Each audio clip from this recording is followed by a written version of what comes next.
just got into the woodland. We're starting our foraging walk today, and it's a beautiful morning. Watching the inversion coming up the valley again this morning. I've already seen a couple of deer kicking about. There's plenty of wildlife, and I'm just taking an hour. I get up early so that just kind of relax into it and just enjoy the sort of peace and quiet. What a sunrise it's been, what a morning. It's going to be a beautiful day. The forecast's looking good. We've got some nice stuff for lunch, which I'm looking forward to that. We've got a nice bit of new kit to try on the fire today.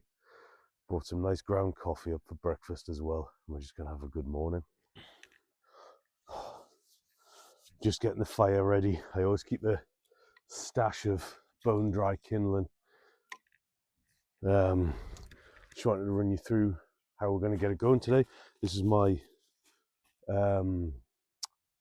tinder pouch, and in there I've got a few bits and bobs I always carry with us. I'm always topping it up, but this is my preferred method for getting the fire started on a cold winter's day. And my sort of personal family, we've been using this method about 3 generations that I know of.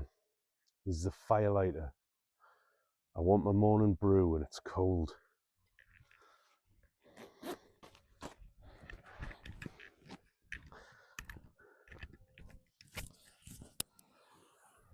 This is one of our little backdrops we use throughout the course.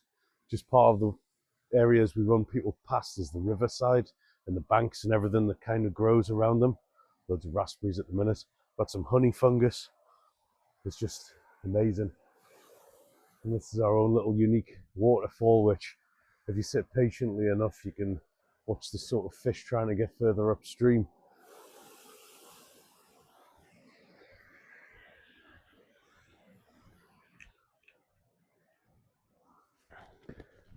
Just wanted to stop in this place briefly. This is part of the plantation we have. It's getting on for about 10 years old. Just this little patch here, we've got quite a lot of birch. There's some cherry. We've got aspen. There's a few other bits and bobs, but they're getting quite thick. They're not allowing the canopy to spread properly. So over the next few years, we'll get a planning. We'll get a harvesting license, and we'll try and thin them out, and it'll create a better canopy and just all around better ecologically, rather than quite a condensed woodland where no light can get to the ground and just reduces the diversity. It sounds ironic, taking a few trees out actually increases the productivity of the whole environment. So we're going to be doing that this year. Next year, no rush. Yeah, it's still a bit fresh. I've got my hands in my pockets. One of the areas I quite like to cover on the foraging days, in our little woodland we've got quite a lot of grass tracks. We call them the rides, and just identifying, pointing out 10 or 15 different things that we'll walk past on a daily basis and not register that either the knowledge is forgotten for the use that it's for, wow, big heron, or its edibility purpose, its medicinal purpose. So just within the grassy areas themselves, there's so much. We have quite a lot of wild raspberry growing here, so there's quite a lot of that at the minute. There's a few early crocus out. I don't think they'll last. But we've got a lot of plantain, dock leaves, dandelions, just to name a few. Yeah. So this old and dying bit of birch here is covered in a really handy mushroom called birch polypore. It's got several uses. Not really good for eating, but if you take them off when they're nice and fresh, you can take the top layer off and use them as a bandage to cover up little cuts and wounds. They're also good for using as a strop to finish off sharpening your knife or your axe.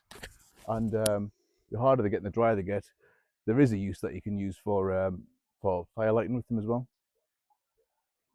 So we've got some coppiced hazel here, which is something we use quite regularly for our tri-sticks, testing out our knife skills, cooking on, really versatile. And we coppice as much as we can in this woodland.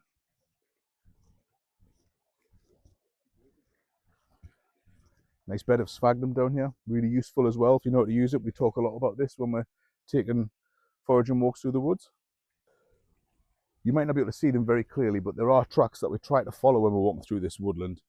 We've got a whole host of different plants down here. We've got alpine strawberries, pig nuts come up regularly. So we do try to avoid damage when we're walking through the woods. Lots of little saplings as well, so we try to stay clear of them. It's amazing this now, isn't it? Yeah, it's absolutely lush. I think everyone's just enjoyed the foraging, but also just being in here. It's been a banging warm day. We're just down by the river in here. It's been nice and cool. Yeah. Nice little delicacy from the woodland floor.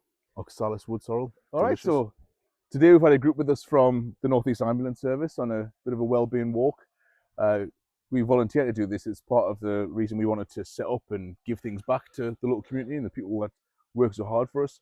And we enjoyed doing that. I think they enjoyed it as well, didn't they? Aye, they did. They've learnt loads. They've de-stressed, decompressed. We've had loads of biscuits around the fire, which is gold standard for us. Got some nice fresh coffee, loads of tea, and Terry's been cooking some amazing food. We've had pork gyros done over a nice bed of charcoal embers. We've had tzatziki, hummus, loads of salad. So we've got all of our 5 a day in. And we're winding down, and that's us done. Back home to the real world tomorrow. Nice little birch bullet. Don't give me the credit for your food.